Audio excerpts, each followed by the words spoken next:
Tell me about your character. Sounds like he's kind of a normal guy who gets sucked into all this. You know what? If being a nerdy, reclusive electrician that probably still lives in his mother's house, that's probably never kissed a girl, that probably doesn't have one friend outside of probably the stuffed animal that he had from when he was, maybe 7 or 8, then that's normal.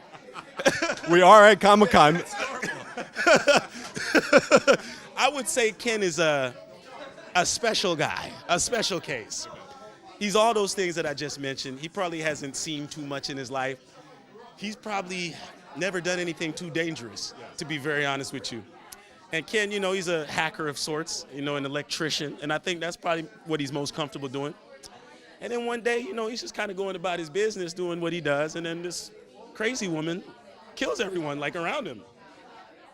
And clearly that's very shocking.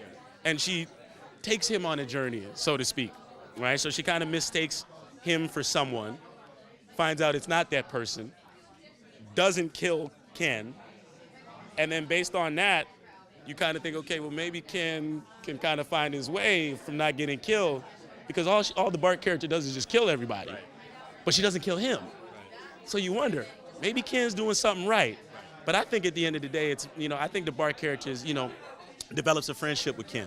I think she just wants a friend, and she realizes that Ken is nothing like the individuals that she keeps killing. Do you know what I mean? Ken's a nice guy.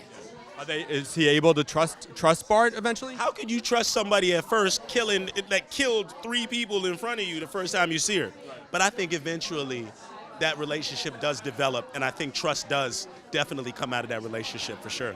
So pretty good tandem. Yeah. So it sounds like you guys are kind of doing your own mission while Dirk and Todd are kind of doing their thing. Do you cross paths with them at some point? I think the beauty of Max's writing, outside of the Dirk character, pretty much all the secondary characters were created by Max.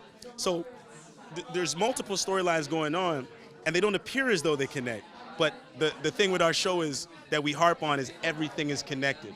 So eventually the storylines do connect, and eventually everything does connect. But it doesn't appear as though it does at first, but everything does. You gotta stay tuned, right? Oh, yeah, you gotta watch. Everything is connected.